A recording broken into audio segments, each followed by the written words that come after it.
E aí, pessoal, tudo tranquilo? Seja bem-vindo ao nosso canal. Hoje a gente vai falar um pouco sobre a incrível força dos juros compostos. Eu sou o Otmar Schneider. Eu sou o Elon Florindo. E se você ainda não é inscrito no nosso canal, se inscreva no nosso canal e ative o sininho para receber notificação assim que a gente enviar um material novo. E vamos lá para o tema de hoje. Então hoje a gente vai falar um pouco sobre essa força, né? Qual é a força dos juros compostos em cima de uma carteira de investimentos. E aí, assim, normalmente a abordagem que as pessoas fazem é colocar aqui uma planilha para você, colocar um monte de dados, e a gente não vai fazer isso não. Porque assim, o Excel e o papel aceita qualquer coisa. Você pode colocar qualquer taxa ali que você vai chegar numa conclusão que vai simplesmente fazer os seus olhos brilharem. Mas essa não é a ideia. A ideia para você aqui é trazer alguns fatos que realmente aconteceram de verdade ou histórias que foram contadas em alguns livros de investimento para que você possa entender o que é essa força do juro composto e muito mais do que a gente ficar aqui fazendo cálculos exorbitantes, fazendo o seu olhinho brilhar. Então, vamos lá para a gente entender como é que isso funciona. E aqui cabe um adendo, né? Então a gente vai tentar ilustrar isso aqui para você ver que realmente o tempo é uma coisa fundamental nessa equação aí dos juros compostos. Isso aí, como uma historinha que é bem interessante, é aquela do tio Patinhas, né? Que é aquela primeira moedinha que ele guarda, que foi aquela moedinha que deu aquele monte de moedas para ele, que tem aquele cofre cheio de dinheiro, né? Como que isso aconteceu? Por que ele gosta tanto daquela primeira moedinha? Então a gente vai tentar ilustrar isso aqui um pouco para você hoje. Então dizem por aí que Albert Einstein dizia que a força mais importante de toda a humanidade é o juro composto. Então não haveria dentro do espaço entre o céu e a terra nenhuma força física que pudesse ser comparada ao efeito dos juros compostos. Vamos agora ilustrar então em três histórias o poder dos juros compostos. A primeira história delas, ela está no livro A Random Walk Down Wall Street, que é do Burton Malkiel. Então lá tem dois irmãos que se chamam William e James. William e James são irmãos gêmeos e ambos têm histórias bastante diferentes aí no mercado financeiro. Enquanto William ele começou a investir para sua aposentadoria aos 20 anos de idade, James começou apenas aos 40. Então a história foi o seguinte, William ele começou aos 20 anos de idade, a uma taxa composta de 10% ao ano, ele conseguia economizar $4.000 por ano, 300 e poucos dólares por mês. Ele passou 20 anos economizando esse dinheiro. Quando ele chegou aos 40 anos de idade, ele parou de fazer aportes e deixou o dinheiro lá, continuar rendendo, não sacou nada também, a essa taxa composta de 10% ao ano. O irmão dele, o James, ele só começou a investir para aposentadoria aos 40 anos de idade, mas ele começou com a mesma quantidade de dinheiro, com $4.000 por ano, e ele economizou um pouco de tempo a mais, foi até os 65, então ele colocou dinheiro lá durante 25 anos. E aí ele fechou, né, esse período de contribuição, ambos fecharam o período de contribuição, gêmeos aos 65 anos de idade. E aí a pergunta é a seguinte, quem tem mais dinheiro? Se você for observar, então, pelas contas simples, o primeiro colocou $4.000 durante 20 anos, que seria uma conta simples aí de $80.000 ao longo desse tempo.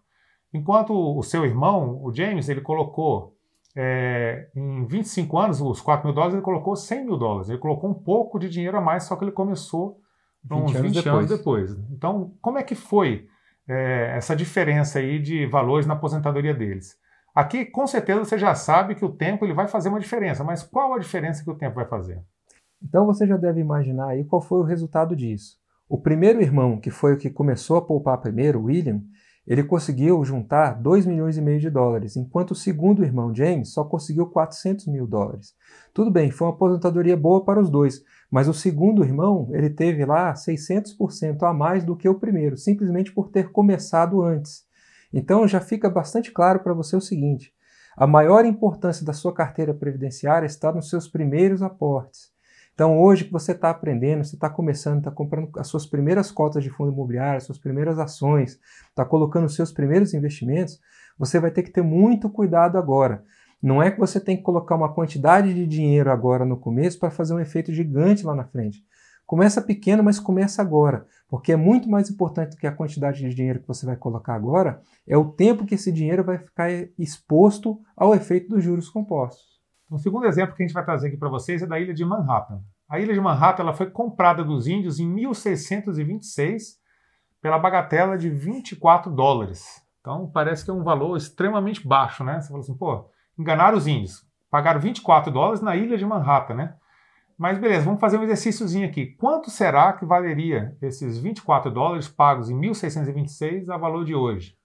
Bom, vamos fazer agora um exercício. Esses 24 dólares aplicados a uma taxa média de mercado aí de 8% ao ano durante 400 anos, hoje eles seriam praticamente 457 trilhões de dólares, mais do que suficiente para comprar toda a ilha de Manhattan com seus prédios, a infraestrutura, as pistas e todas as melhorias que foram feitas nela. Só para a gente ter um parâmetro de comparação, o PIB dos Estados Unidos é de 20 trilhões de dólares por ano, ou seja, seriam 23 anos de PIB dos Estados Unidos. 400 anos de juros compostos. O terceiro exemplo vai ser de Malba Tahan. Ele escreveu aquele livro, O Homem que Calculava. E nele ele conta uma história lá que ilustra bastante essa questão também dos juros compostos. Então diz que tinha um jovem Brahmane, né? E que ele pediu uma audiência com o rei. Ele chegou lá na frente do rei e falou: Majestade, esse aqui foi um jogo que eu encontrei para você, que eu sei que você está meio triste, né, meio sem ter o que fazer aqui no palácio, e começou a explicar para ele então as regras daquele jogo de xadrez, né, que tinha um tabuleirozinho com 64 casas, peças alternadas, pretas e brancas. As peças também seriam pretas e brancas e simulava então a questão de uma guerra, né? E aí aquele jovem ali ficou empolgado, o rei ficou bastante feliz com aquele jogo. E o rei chegou para o jovem e falou assim: poxa, você tirou a minha monotonia aqui, você acabou com essa minha monotonia, você pode escolher qualquer coisa que você queira aí que eu vou te dar. Aí o jovem é esperto, né? Ele foi e falou o seguinte, falou: o que a gente vai fazer aqui? Eu vou querer receber isso aqui em grãos.